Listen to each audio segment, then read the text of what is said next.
let's go ahead and get started. Thanks everyone for joining me, and I appreciate you taking some time out of your day. Um, and what Dr. Orff and I will be sharing with you today is some important information. Some of it you will know, some of it you will not. But we felt like this was a good time and a good venue, as much as we can, to share just some thoughts with you as we're moving closer to our the week before classes start, and certainly to August 17th when classes do start. So just right off the start, everybody on campus is nervous, is anxious about what we're going to experience and what we're going to face coming up here in the fall semester.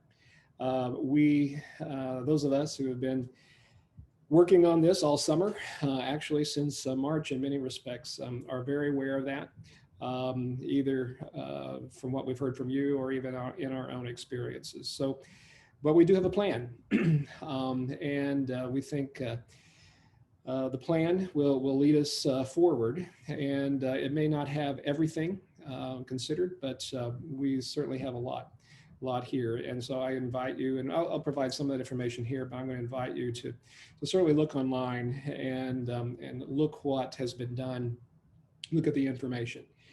That's what's going to be important as we move ahead. So let's kind of get started. Here's what's going to happen. So August 17th, we will have classes, and we will have students in those classes. We're going to have seated classes. We're going to have hybrid classes, and we're going to have classes that are online, and not all that much different than maybe in some past semesters. But what will be different is that we're going to have multiple options within those classes, depending on what's going on within that class or with students. We know we will have positive COVID-19 cases on campus. In fact, we have already had 3 that in one way or another have been on campus. We have had 2 students and 1 part-time worker that have tested positive and have come into contact with some of us on campus. Those have been handled, and they will continue to be handled. That will be a small number compared to what we will most likely experience this fall. I just think you need to know that. If you have the idea that we will have no cases on campus, I wish I could say that, but we will have cases. We'll have cases from students who are commuters and those who are residential. Both of those carry very different types of ways of handling their interaction with us, and how we need to report their infections and how we need to deal with them. But commuter students will be coming obviously from other places and into West Plains, into our campus. Residential students will be here, but we know that our residential halls will be very much at risk. And so Dr. Toddy and Jared and Douglas have all been working through most of the summer and looking at best practices, what others are suggesting, CDC information, and how to handle our residential facilities and the students that are there. Our faculty and staff, it is most likely inevitable that we will have positive cases of COVID among our faculty and staff. And then, of course, our family and members of all of us, that does make a difference. And so if we have an ill family member at home, that does affect our work, but it also means that you would probably have to be quarantined. So we are working through all that and how that will work. There are options. Luckily, we have different options of being able to do some things. We will continue to teach and to serve and to manage through all of this. We are not just going to fold up. It's not going to be spring. like we did in the spring. If we get to that point and not quite sure what that point looks like, and I'll talk about that in a few minutes, but if we get to that point, then that will be that will probably be the issues facing us will be much more dire than it was in the spring. Let's put it that way. We will have financial constraints and stress because of this. And I'll talk a little bit about that toward the end. But we will have our jobs and meaningful work. President Smart has said that he wants to protect the all full-time positions and our part-time positions as much as possible. But through this year, he wants to protect those positions. And so talk a little bit about that again a little later. We will get through this, but the only way we're going to get through this is we do this together. And again, this is the start of that discussion. What are we going to have to do? We're going to have to be flexible. I think I said the same thing last spring whenever I was sitting in a different seat, but we will have to be flexible, and we're probably going to have to be even more flexible this fall. We're going to be looking at multiple delivery methods for classes. Now, when I say that, that means the potentiality of multiple delivery methods in a single class. In other words, if you have a seated class, then if a student needs to be quarantined or students need to be quarantined, then they will need to have some way of accessing your class. So that could be via Blackboard in a traditional kind of online way. That could be via Zoom. And over the summer, we've been able to install several Zoom cameras in our classrooms. And I think Dr. Orff will be talking to the faculty more about that and doing a little bit of training, if I recall correctly. So there may be, again, no matter how you're delivering this, there will need to be options. And for that, we're going to have to be flexible. That is going to be difficult. I know it will. From my years of teaching, I know that that's not what we're used to. And, you know, for me, I get sort of focused in a particular way, a particular manner, and outside of that, then that becomes a hindrance. It is, I realize that. But for our students to continue on in our classes, we're going to have to be flexible. That also means if you become ill or have the need to quarantine, then you will need to be able to deliver from a different method as well. So those options remain there as well. Quarantining of students, faculty, and staff.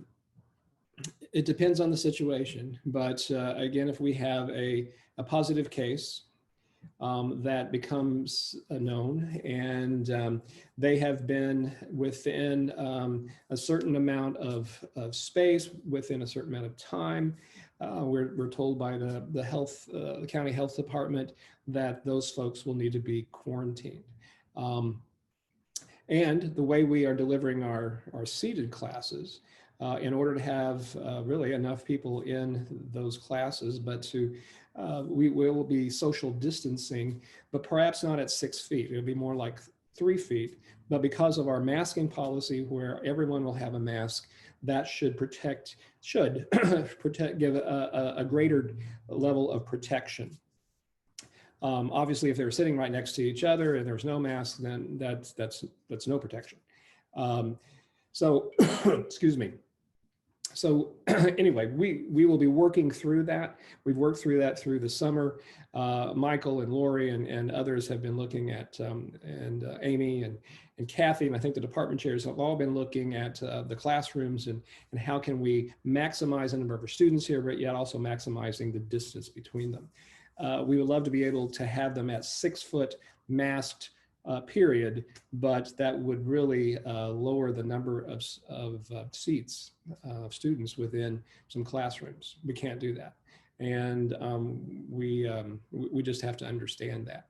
So the importance of masking becomes even more important because of that.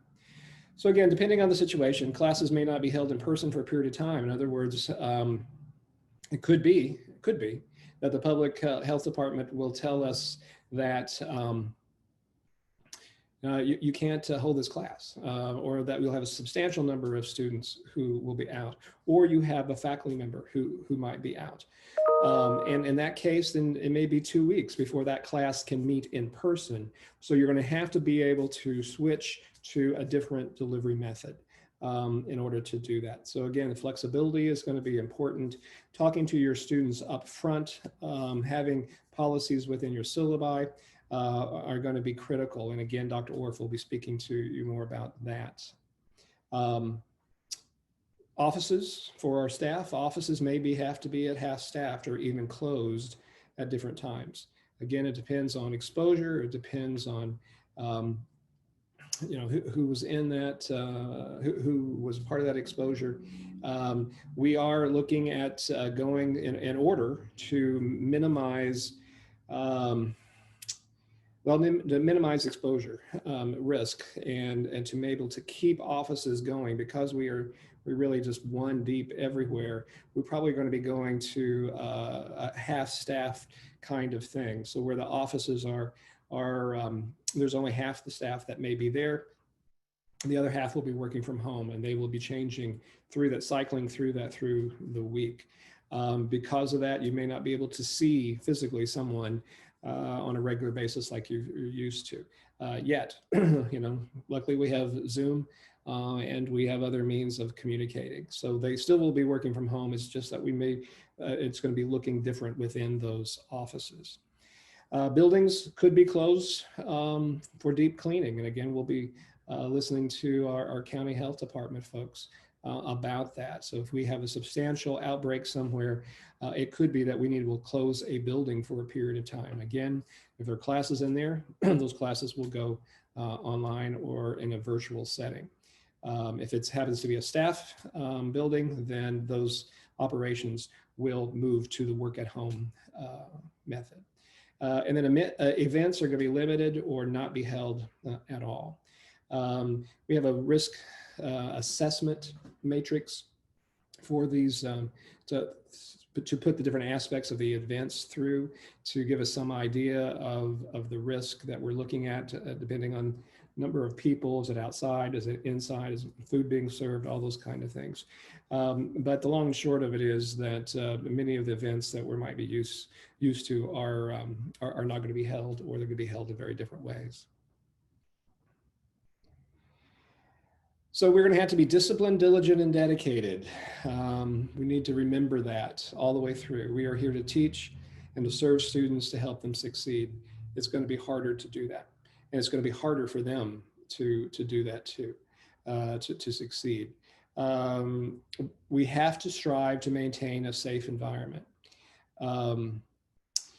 None of us,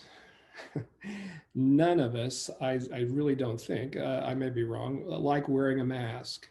It is not what we're used to. It is hot sometimes. We look silly.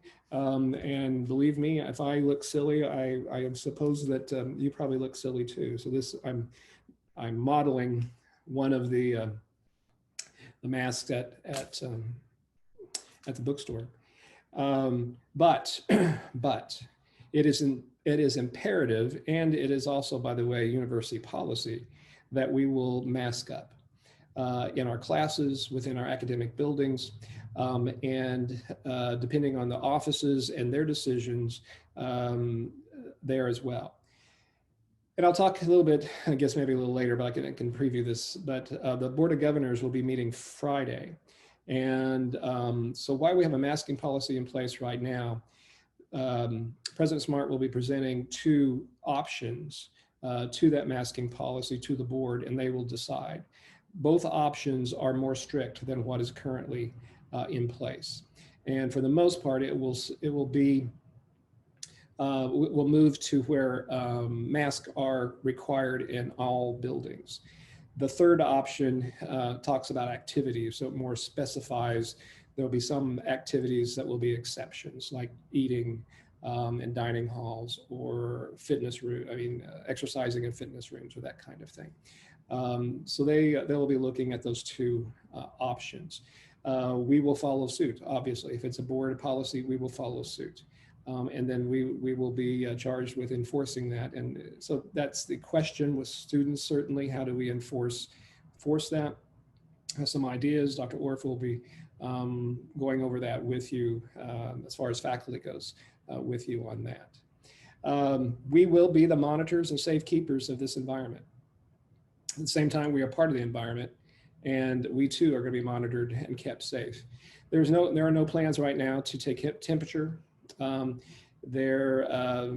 It's just the expectation that you will wear a mask, you will respect others who are wearing masks, you will respect the need to be distant. And we have to kind of keep each other accountable for that.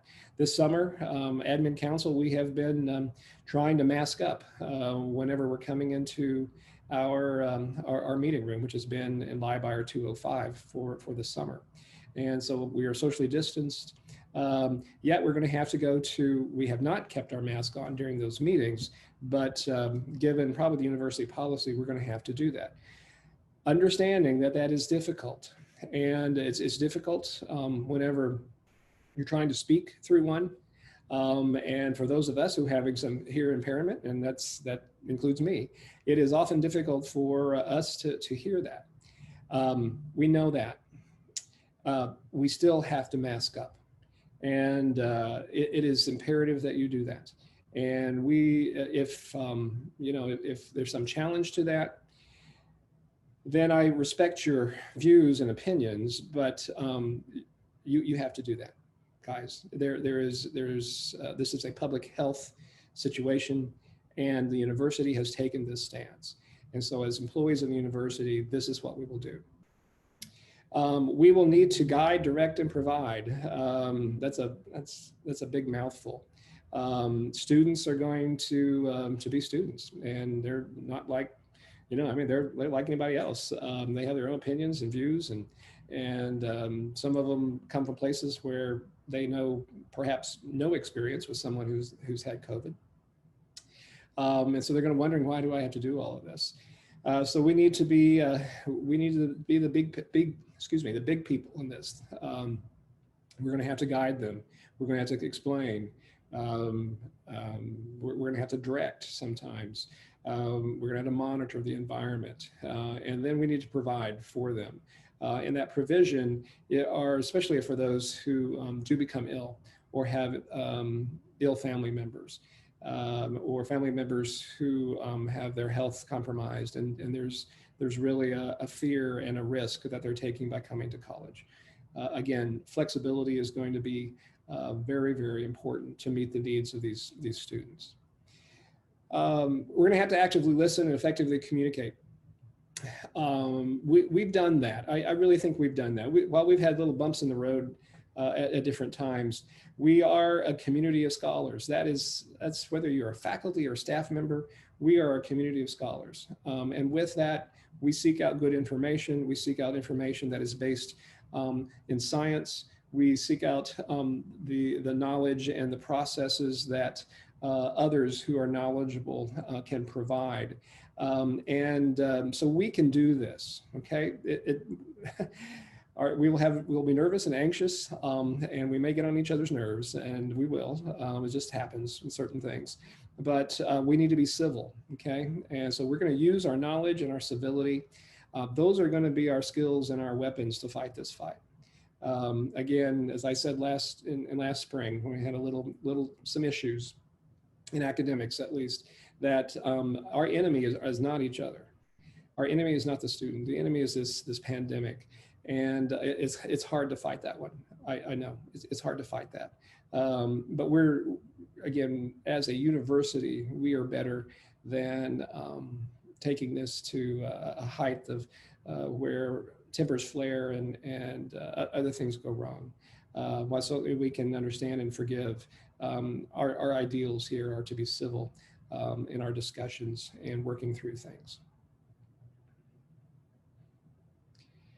Okay, back to the mask and face covering. So you can see the current masking policy. I would I encourage you to look at that now. When you see the two options, you'll see some differences there, but again, masks are required.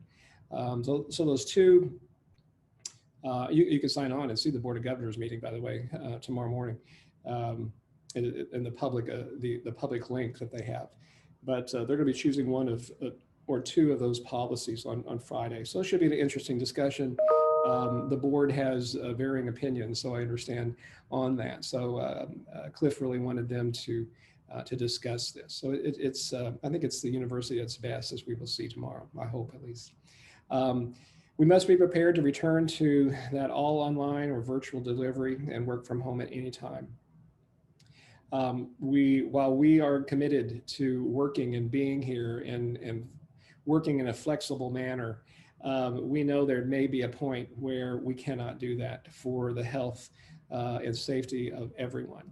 While there is no specific tipping point, we are being asked by the state, in particular by university as well, but to come up with several criteria that are, looking at attendance, looking at number of faculty who may be out, but it also looks at the community, how many cases have there been in the community, what's the trend look like, hospital capacity, testing capacity, a variety of things there, that if it starts to get out of hand where it is really becoming a threat, then at some point we will shut down.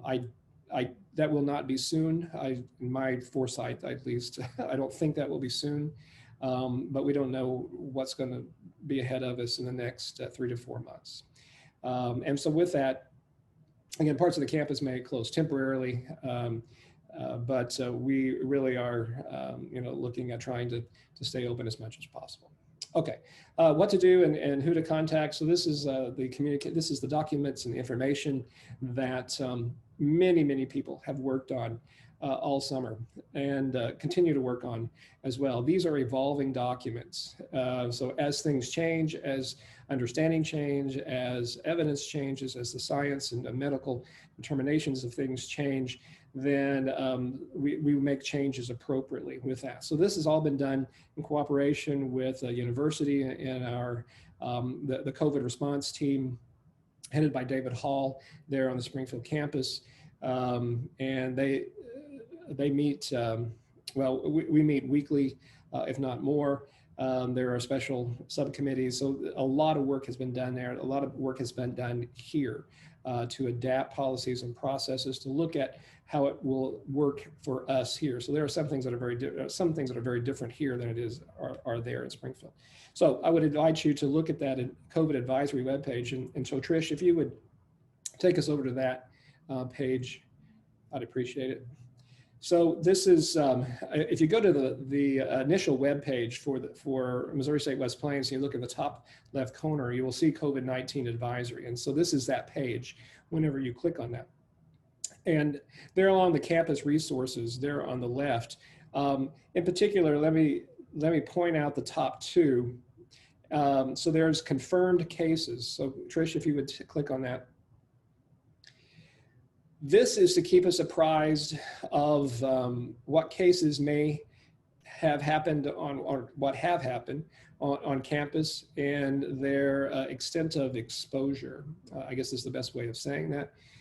You can read through that. We will not give any personally identifying details. FERPA and HIPAA are both in effect when we do these things. On the other hand, there is a need to talk about that there are some cases. So if you look at July 31st, when we had 2 student employees who were notified on campus have been tested positive. And so those in close contact with the individuals will be contacted. This is essentially language that comes from the Howell County Health Department.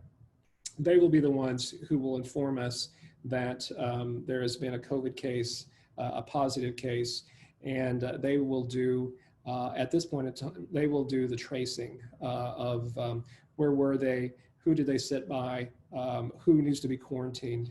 If that becomes unmanageable, then the university will be doing some of that on its own, and we'll have help from Springfield to do that. But that's a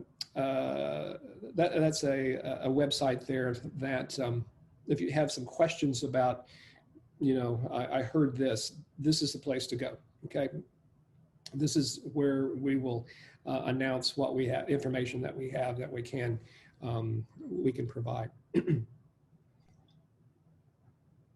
The guide to returning to campus, excuse me, provides an extensive list of information. And you can see through some of this. Some of you probably have seen part of this already. But our overarching principles of how we're dealing with this, there's reducing risk of transmitting, COVID-19. Again, some of those things you've looked at. Our masking policy is there. I don't want to go all the way through that. You can certainly read that. If you scroll down, you can see academics and student success, some resources there for our faculty and for our students concerning delivery methods and instruction and how to deal with that. And then there's a section on housing, dining, and campus life. So for our residential students in particular and their families, they can see that. And then there's the campus contingency plans at the bottom. That may be least filled out at this particular time with certain parts of that. But that is, again, there's a lot of information there. If you look on that, again, on the left side, several links that we've had up for some time. The guide to returning to campus, however, will become a living document. We'll probably need to change the title of that, but that's going to become a living document as policies change, as information changes. Then, and we'll make note of send that out to everyone when something does change about that. You can see the recent updates as we're going through with that. So, all right. So that's an important thing to look at every once in a while, and we'll refer that to you as well. So yeah, next one. There we go. The other part, if as far as what to do and who to contact, the MSU system has set up a response team. Excuse me, that you may email or call at I don't know about any time. I don't know that it's covered 24 hours, but they'll get back to you. And this is if you have a question about your own health, if you have a question about quarantine, if you have if there's whatever the question may be, there are going to be people there, there already are, that can answer your question and take information. Maybe they're going to get back with you or whatever. This is, this is for any of us. We're going to give this to students. The 255 number is a local number through the West Plains campus. It does go to the Springfield COVID response team.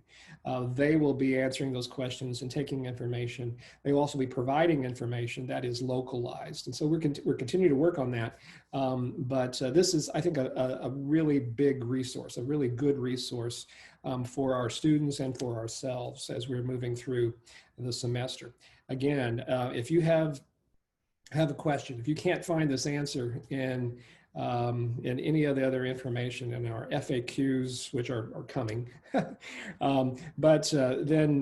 this is a good place to ask. Finally, if you're just frustrated and there's just no one answering your question at all or listening to your concern, then please call or email one of us who's on our own COVID response team here. And so that's Scott, Brenda, Michael, and myself. Cheryl also is on there. But Brenda, I have named our CRT czar. She loves that greatly. So she heads up that group for us. Not that she has all the answers, but she is charged with making sure that we are keeping up to date with our policies, with our processes, asking questions of all of us. Have you thought of this? Looking at holes and gaps in our response. And so I appreciate Brenda being willing to take that on. The rest of us have our roles, but Brenda is our czar. She is not the one that you have to go to every time. Okay, that's not the point. She just is managing the administrative side of things. Scott is our director of campus safety. And so there's some things that Scott must know about either your situation or what you have heard from a student perhaps, or a fellow employee. Michael, of course, is our Dean of Academic Affairs, and will certainly be a connecting point for our faculty and academic support staff there. Next slide. Does that leave to Michael? Yep. Dr. Orff. Yes, sir. There you go. Yeah. You're on. So on the academic side, just a couple of things, but probably more importantly for faculty, I asked Teresa to send an email this morning with quite a bit of information in it. I apologize for the numerous topics that are covered in it, but I did want to get all that out to faculty, both full-time and per course, for the faculty workshops next week. I would ask that you review that and bring any questions that you have about that to the faculty workshop. If you haven't seen it, just kind of the overall theme of it, I guess you would say, is communication. It's going to be more important than ever this fall to communicate with your students, to communicate with your fellow instructors, with your department heads, with your associate deans, and myself. We're going to have to be adjustable. We're going to be flexible on a lot of different areas, a lot of different pieces that are going to be moving targets a lot of times. Like Chancellor Lancaster said earlier, we have gone around through all the classrooms, distancing the chairs out 3 feet. Facilities will be working to remove excess tables and chairs over the coming week before classes start. And so we will have a very different feel in the classrooms. They will look very empty in a lot of ways, but it is for the safety of our students and our faculty members. So just bear with us as we are going through this. It's also going to be important as you go through this, as I just said, to communicate with your students. One of the main points in the email that was sent out was to let your students know how you will be having class this semester. I've already spoken with several of you who are going to use Zoom from day one to allow students to join virtually. Some of you are going to have half your students on campus one day and the other half on the other day. It's a 2-day-a-week class. And so I'll just ask that you start emailing your students in your classes to let them know exactly how you're going to proceed. I would hate for a student to show up on a Monday when you decide they're going to be there on Wednesday just because they weren't notified ahead of time. So please be mindful of that. Let them know what's going on as they begin to prepare for class. It's also going to be important that you communicate with your department heads and associate deans on any plans that you have for modifying your course delivery. We did not create separate section numbers in case we went to Zoom for some classes. It was going to be a large process to tackle, and I just did not feel that was very necessary at the time. But being in higher education long enough, working with the government long enough, I have a sneaking suspicion that at some point during the semester, or in the future, we're going to be asked how many classes were offered via Zoom, how many students joined via Zoom. And so we will be developing something that you can share that information with the appropriate individuals to keep track of those students who may have went to Zoom or the faculty who did use Zoom for student benefit. And so again, I'll just ask you to read through that email. If you have any questions about it, please let me know. I think the biggest piece of that for me is the masking policy. As Dr. Lancaster has mentioned a couple of times, faculty and students will be wearing masks in the classroom. The only exception to that is if you are more than 6 feet away, you may wear a face shield. But there will be something around everyone's face in the classrooms and academic buildings. It is also going to be important that faculty help us enforce that, to remind students that they need to have a mask on. And I provided details in that, in the email. of how we're going to operate, how we're going to enforce the policy, and ultimately what we can do if students are not going to be compliant with what we're asking them. I am confident most students are going to be compliant, but I also know that we will have some that will not think it's necessary to wear a mask. And how do we work with them? How do we help them progress on their educational journey? And that's what we'll be talking about more on Tuesday. Sorry, I'm scrolling down as I'm looking at some things as well. Classrooms have been sent to Lori for assignment. She is hopeful to have all that in the system by 5 o'clock tomorrow. So I would ask you to do is over the weekend or on Monday, start looking at your classrooms, find out where they're at. I have spaced people out in the classrooms and may normally not use simply because of spacing. In the past, if you had a large class, there were several classes on campus that could accommodate you for social distancing. That is not the case. And so you may be in an unfamiliar classroom. If you are, I would encourage you next week to go around to the campus, look at the classrooms that you're going to be assigned to, and make sure that you know where everything's at in the room, how to operate the computer, how to operate the setups. We have Zoom in most of our classrooms. We have that option available. There are a few that do not. But if we need to add that, then we can work with IT and Brett to get that done. And so if you see a room that you would like to add Zoom to, please let me know, and we will work to make that happen. If at a point in time your classroom becomes too small for the number of students you have, let's talk about that. Let's see what we can do to ensure that all students are able to attend class, in whatever fashion that may be. You're also going to see a couple of new classrooms on the schedule, perhaps, that you've been asked to teach in. After talking with Brenda, we're going to move a couple of classes, or we're going to open up a couple of classrooms in the Civic Center, the Dogwood room and the Magnolia room. We'll be able to socially distance in those classes sizes much better. And for our larger classes, that provides a good option to use. And while they may not have the best technology, we will get you some whiteboards in both of those rooms, and that will allow you to continue to teach your class if that's what you use. But do not worry if you are a person who uses a lot of technology. You will not be assigned to a room that has no technology. We want to be able to provide you the best tools in your teaching environment. And then lastly, I will just add a couple of things, some questions that were asked of me yesterday, and that has to do with faculty and responsibilities in terms of classroom cleaning. You are not responsible to clean your classroom. We are working with facilities. Ron has graciously moved a couple of individuals to the daytime to help with classroom cleaning. And so they'll be going into classrooms in between class periods when possible to clean those classrooms when they can. That being said, as faculty or as anybody else using a classroom, when your time is up, it's going to be very important for you to leave the classroom as soon as you can. That way, if they have a break in time, they're able to come in and clean, they can make that happen. So please be mindful of your time in the classrooms. Please exit them soon after your class, and so that we can assist our staff in making those things happen. If you would like cleaning supplies to help in clean your classroom, we can also talk to Ron about providing those classroom supplies to you. If you want to wipe down instructor stations, if you're in a classroom for a couple of class sessions back to back, we can work to provide those materials to you so that you can wipe down your instructor station, your mouse, your monitor, and anything else you want to help with. I'm sure Ron and his team would appreciate any help we can give them. And so if you would like to help with that, just please let Ron know and he can help you get those materials provided to you. One of the big questions that has come to me is about handouts.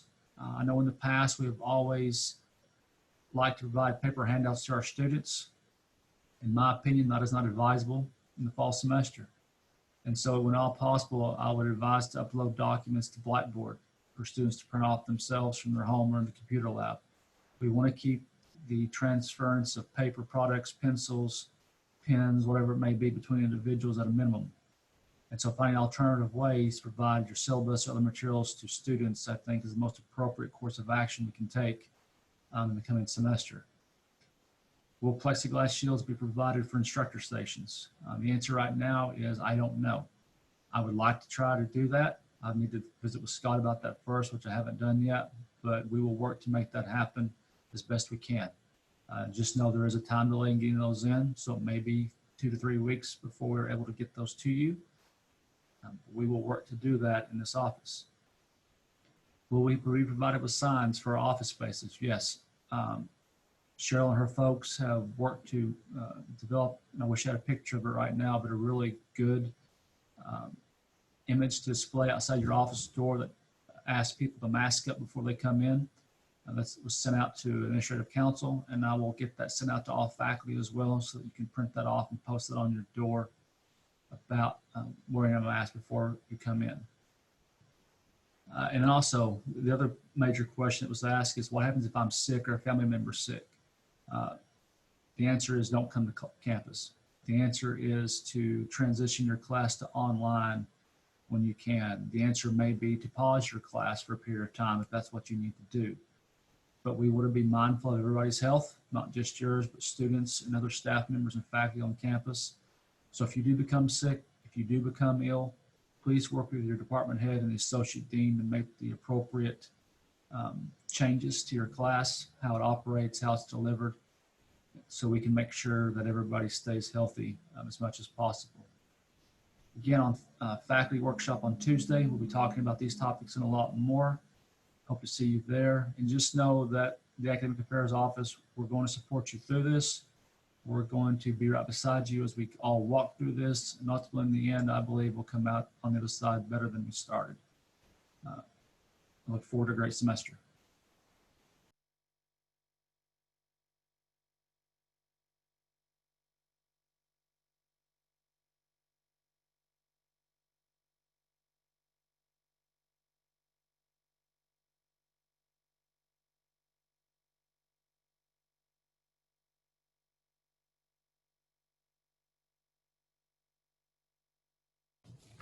There we go.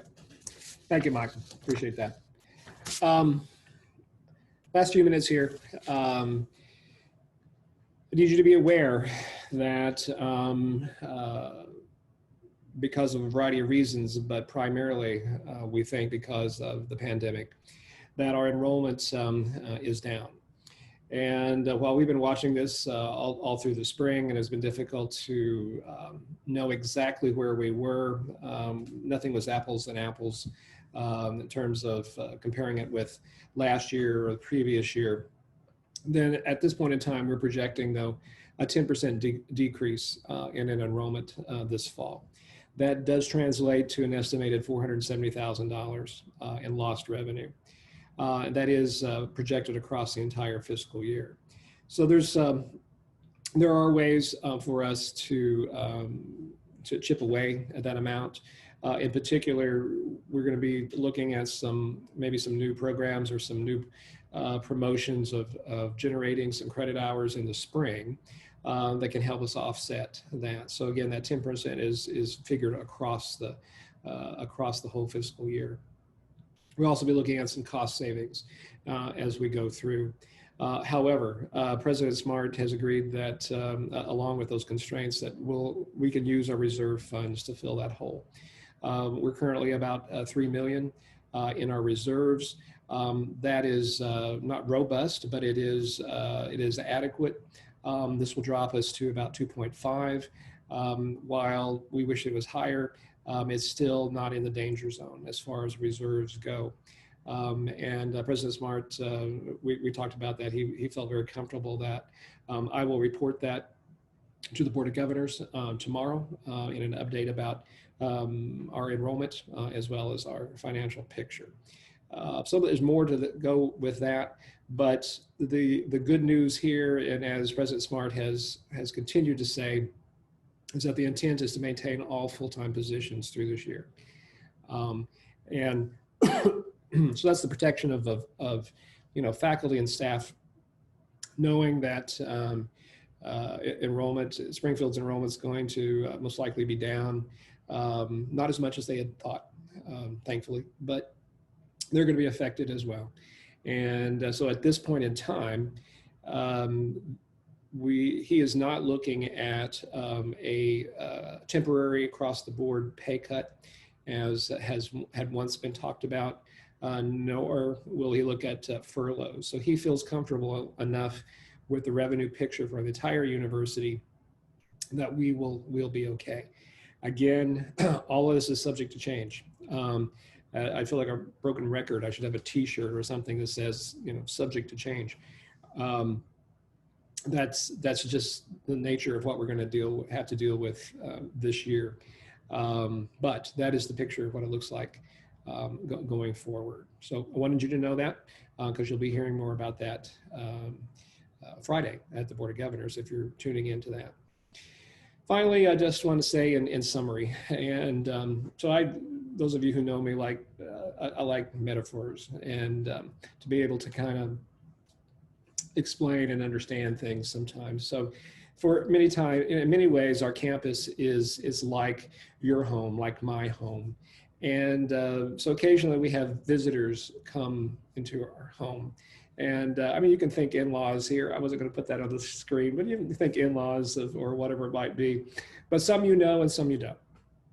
And they come over perhaps, let's say, for extended stay, popping in and out.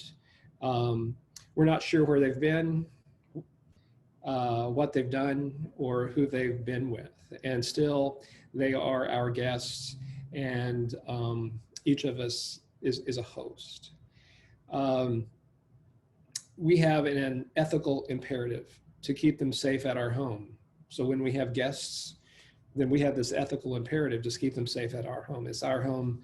We know the surroundings. We know the environment. We know how things work. And we put in place certain safeguards. We have locks, so keep them locked at night, whatever it might be.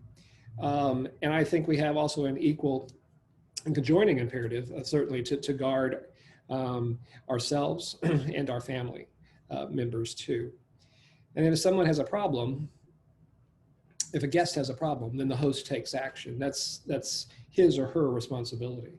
If the host has a problem, then others in the home have the responsibility to take action too. So it is out of the ordinary. Any situation, if you have guests into your home, then your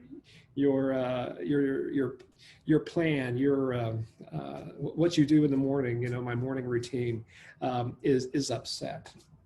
So it's not normal. And yes, inconveniences are abundant in that kind of thing. Our campus is like our home, and it's a home away from home for our resident students for sure. And so our students are coming in, and these students are our guests. We have to take care of them. We have to take care of ourselves. We have to take care of our family members, our faculty and staff, our fellow coworkers, as we go about things. And so that's why all of these things are put in place. That's what we're trying to do. Yes, it's inconvenient. It's not like normal. And we desperately wish it was normal. But it's not going to be normal, and we have to persevere. We have to have that disciplined approach through the year. And we can do that. We can all do that. And we can help our students do that too. It's going to be a learning experience for all of us. So yes, we have to do what we have to do and what we're expected to do. And yes, we will get through this together. We're going to do that. I'll be right there beside you. And we've got a great team, just a great team to make this happen. It's going to be tough, but we can do it. And along the way, we're going to have some fun.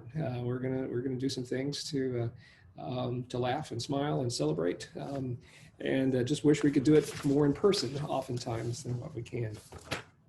All right, so let me answer a couple of questions here. I know that I was sent, and I appreciate that.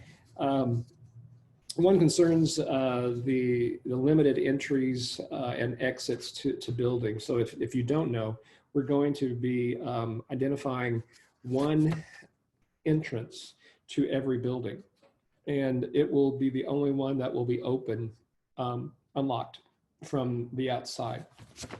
And all the others will be exits, okay? And the reason for this, again, talk about inconvenience, but the reason for this is that whenever you have the cross traffic to each other, then you are more likely we are told to be exchanging the aerosol in the air that would contain the virus. And while this is not perfect, it is a strategy. And so there are multiple strategies that we are employing, and so we will be doing that. Will it create a pathway? We're not going to do like Walmart where you can only go this way, and that really doesn't seem to work. But at least at the entrances, we're looking at doing that. And then also, you know, a side part of that, it is in terms of what we've talked about over the years. You know, it is a strategy for a safe environment in terms of intruders or unwanted people that may wish to do us harm, where you have most of the doors locked and you have one entrance. So that is sort of a side part of that. So help us, again, help us in making that work. Another question concerns travel restrictions. Excuse me, early on, in the spring, there was a travel restriction. So if you traveled, I think it was more than 150 miles, then it was, you know, we were having you quarantine at home for 14 days or whatever it might be.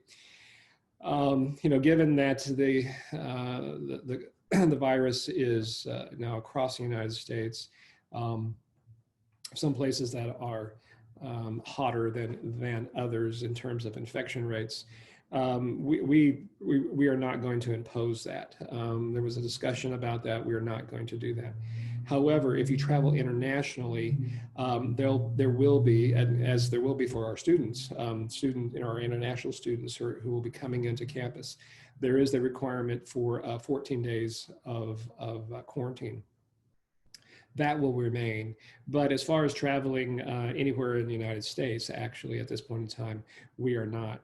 If you've noticed nationally, there are some states who are saying, you know, if you travel here or there, including the state of Missouri, which has certainly been trending higher in our cases, then you know, you'll have to quarantine, or you shouldn't travel there.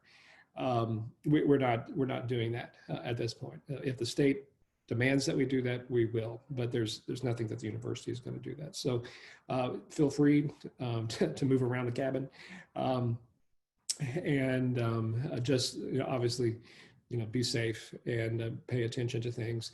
And if, you know, as we've said, if you feel like you've been exposed, then be careful. Watch your symptoms. Be aware of that.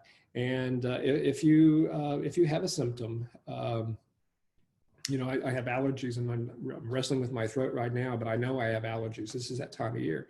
But if you have a symptom that you think might be COVID related, watch it, stay at home. Do not come to work. Do not come to work. And you need to tell your students to do the same thing. It's important, again, that we are paying attention to each other, that we are respecting the health needs of our students, of our coworkers, and they will do the same. There's that expectation that they will do the same. Anyway, if you have other questions, we certainly invite you to send those to either to Brenda or to my office. We will respond to you. We do have a frequently asked questions that we are developing. We're developing and adapting, and some of those questions you may have, we may want to put on that frequently asked question site. So those will be up probably next week is what we're looking at that. It goes into kind of some specifics. Again, if you have some questions that might be there. But if you don't see that, if you can't get your question answered, then give us a call or send us an email in that way. Thank you all very, very much. Kind of at the end of this hour. I know there's kind of a lot of information, maybe a lot to sort through, and maybe some difficult topics for us to think about. But it is an important time, it's a critical time. The semester is about to start. Our students, we have students wanting to come. My goodness, we have just about 1,100 students that are currently registered, and we think we'll have maybe 600 more on the way in that registration. So they're expecting us to deliver, and we will do that, and I know you will. I'm excited about the semester, and just to be honest, yes, I'm anxious about it too. But I always get anxious about the semester, no matter what. Have a good day, and we will see you another time.